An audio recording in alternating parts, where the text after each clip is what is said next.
All right. Hello, everybody. Welcome to episode number 4 of Tyler 444 Sports Athlete Interviews. And as I said in my last athlete interview, we're going to be going to Kentucky to interview some athletes. Well, here they are from the Corbin High School Football team. Please welcome Silas, Mahan, and Trey Person. How's it going, guys? What's up? All right. So, Corbin High School. We are going to Corbin High School down in southeastern Kentucky. Yes. It is right along I-75, kind of close to the Kentucky-Tennessee border, but it's kind of more in southeast Kentucky. It's southeast Kentucky. They have a good history of good varsity football teams that can make it to state, that can make state runs. And Corbin football is one of those programs that can make it to the state semifinals and state championship. They're a state caliber level team, and it's amazing to see them compete against really good teams every year. But for you guys specifically, I wanted to ask, how many years have you been a part of Corbin football? How many years have you been playing, and how many years have you played on varsity? Well, I've been playing since like kindergarten. You know, we started flag football and go through this little program it's called TCSA. We go through stuff like that. I've played varsity since sophomore year. So I got Nice. 2 years of varsity under my belt right now. That's really good. And then what about you, Trey? I've been playing football since probably second grade when tackle started, and now in high school, freshman year of varsity. I mean, I got some reps at quarterback then, when we were blowing people out. But I've been starting for 2 years now. There you go. And you know what? Bringing a lot of that firsthand experience that's really going to help you later and really help you to become a successful team. But speaking of successful teams, Corbin football went 10-4 this year. But you guys had a roller coaster of a season. You guys started with an okay, decent 3-3 record, maybe losing a couple close games. But then you went on a real big push. You went on a run. You went on a 7-1 record to end the season. So how are you able to get your team motivated for the mid to late season push? How are you able to make playoffs, and how are you guys able to make a deep run?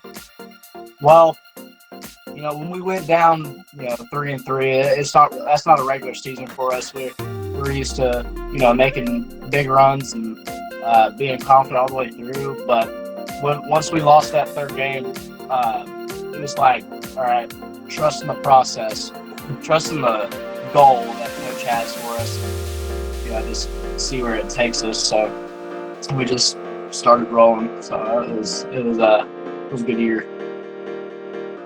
That's good. I'd say after those 3 losses, I think we knew what kind of team we were. There was just things that needed to be fixed, and some people just needed to step up. And after those 3 games, we just put it all together and made a good run. There you go. I like it. Changing maybe an okay season or a negative season to a very positive season.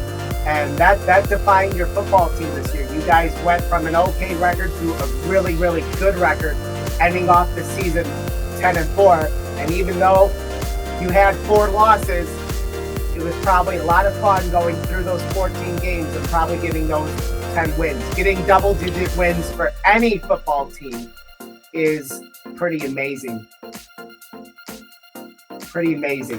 Now, you guys almost made state this year, and you guys were this close by the narrowest of margins. You guys almost won, but I was able to watch the state semifinal game from home. I heard about it from other Corbin football players, and I'm like, maybe this is a game I should score. So I was able to watch and score the semifinal game you had. It was versus Boyle County on the road, which I think I looked it up. Boyle County's about 45 minutes, 50 minutes from Corbin High School. Is that right?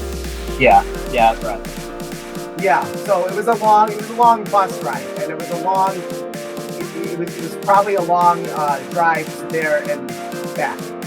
But regardless, you have the state semifinal game, and your fans literally filled up the stands on the Corbin sideline. They really wanted you to get the win. But unfortunately, you guys lost 34-33. But what happened was there was a controversial play that happened with about a minute 15 left, which basically the ball came out and Boyle County fumbled the ball, but it was not ruled a fumble. Instead, the play was whistled dead before the ball came out, where Boyle County was able to keep the ball, and they were able to run out the game clock and move on to state, where you guys could have had a fumble and could have moved on, but the referees decided that Boyle County would have the football and they could knee it out to move on to state. So the call, literally, if you haven't seen it, it's a little bit on the controversial side. People are saying, oh, well, okay, that's a normal tackle. The ball should have been dead. Or, oh my goodness, the ball still came out. The ball was still alive, and then they ruled it dead.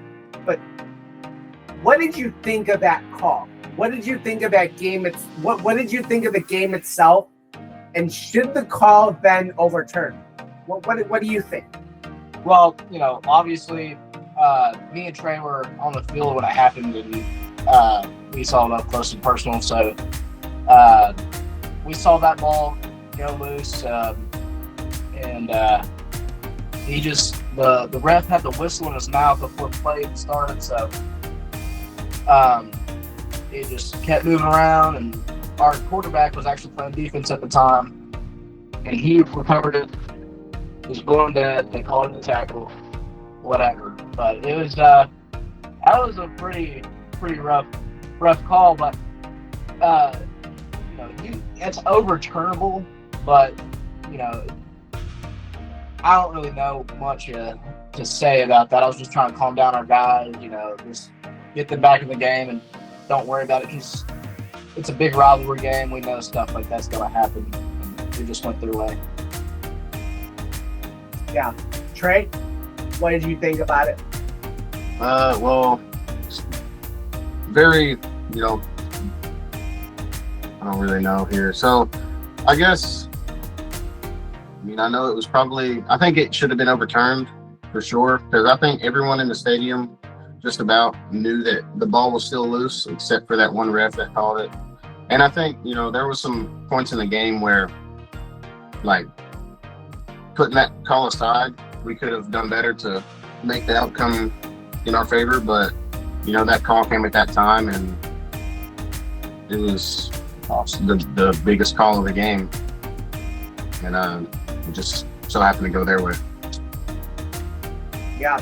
And what a heartbreaking end to your guys' season. You guys were so close to moving on the state, and that is taken away from you because of a controversial call. And I've seen it happen before. I've seen multiple controversial calls that could end the season for one team. And even though your season did end, you guys still went on an amazing run. You showed Southeast Kentucky and the whole state of Kentucky what Corbin football is really all about. You guys are an absolute powerhouse program. So,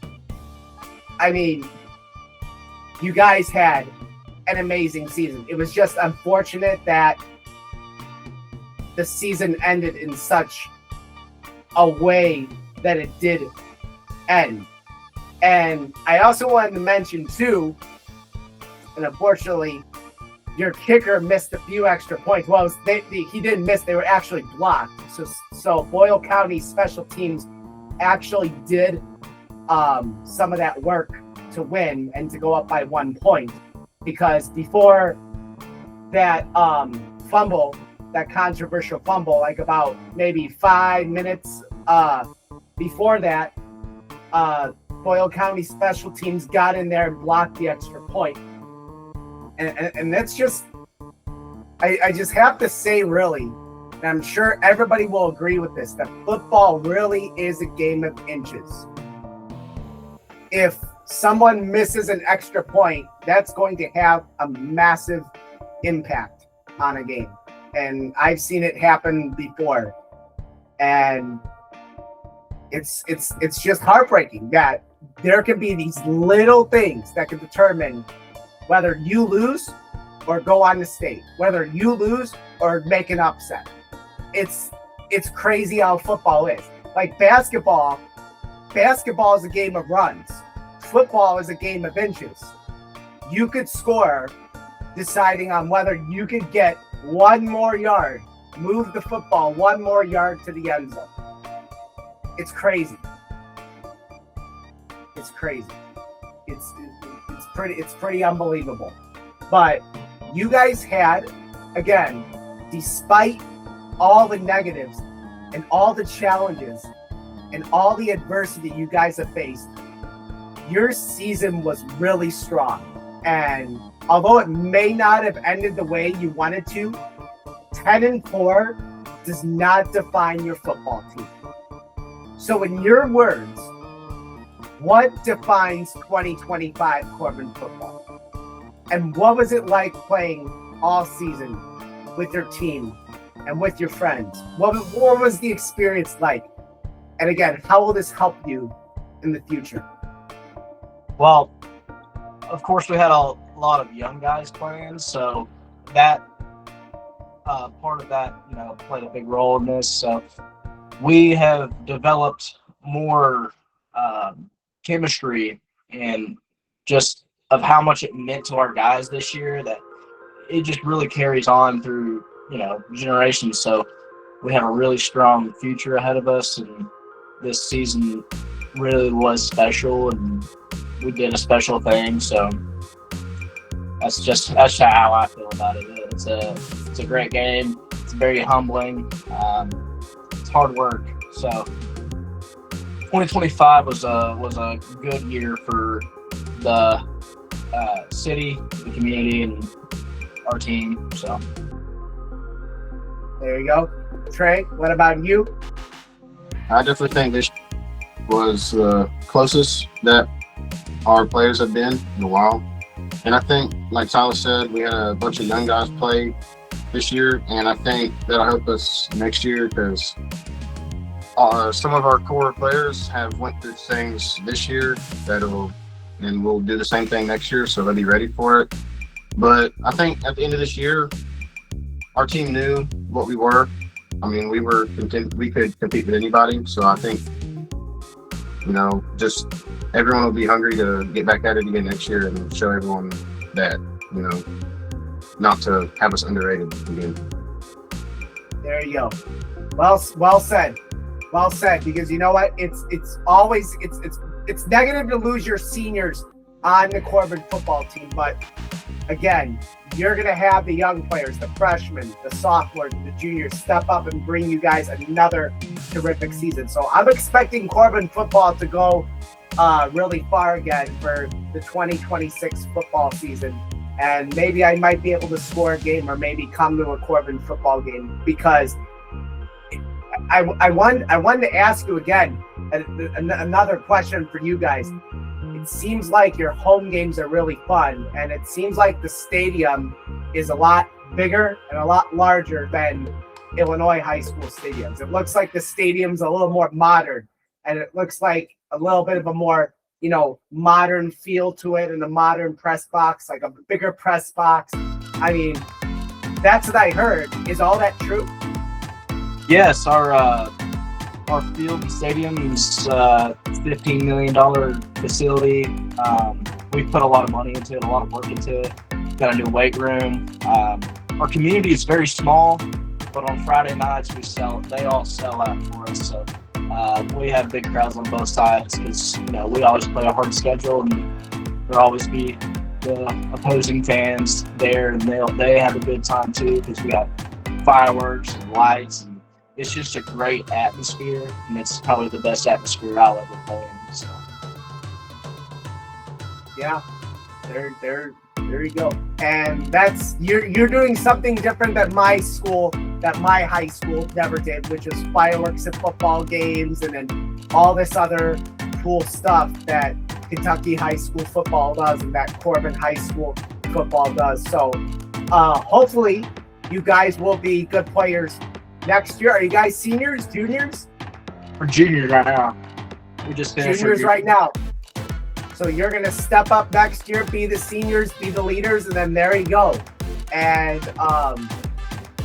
be the seniors of the Corbin football team, be the leaders, and then hopefully get the team to win a state championship, because that's the one goal on every single football team's mind is they envision going and winning a state title. Yes, sir. Yeah, there we go. There we go. So that is going to wrap up episode number 4. It's going to be posted a day early on Saturday because Sunday through that Thursday I will be on vacation. I'm going to Texas. So it's going to be a lot of fun. Stay tuned. We might post some more videos in Texas related to sports. So stay tuned. Make sure to like, comment, subscribe, share, and turn on your notifications so you do not miss a new video. And Silas and Trey from Corbin High School in Corbin, Kentucky, thank you for your time. Thank you for your interview. And we will see you guys in the next one on Tyler 444 Sports. Everybody, we will see you next week. Bye, everybody.